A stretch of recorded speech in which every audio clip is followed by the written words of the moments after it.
Network.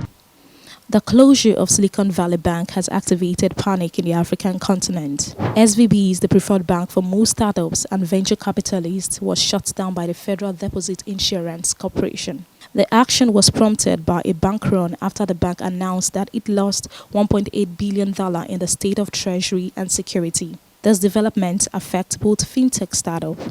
Fdic, in a memo, has assured SVB customers that insured depositors will have access to their money. But there is a catch. Deposit is only insured up to $250,000 and non-insured deposits will be paid in advance within the next week. Future dividend could be paid as SVB's assets are sold in the immediate future.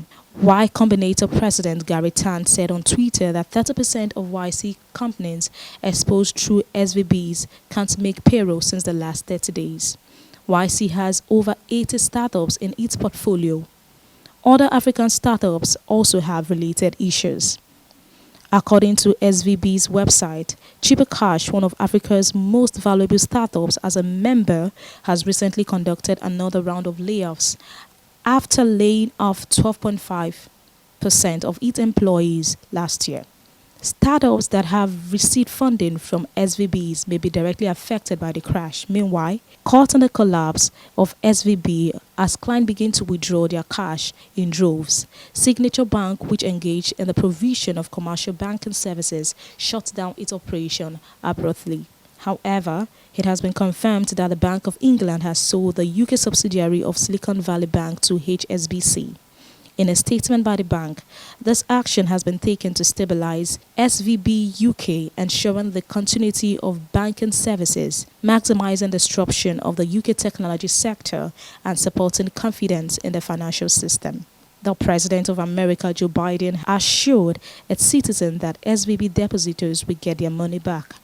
No losses will be borne by the taxpayer while addressing the Silicon Valley Bank crisis.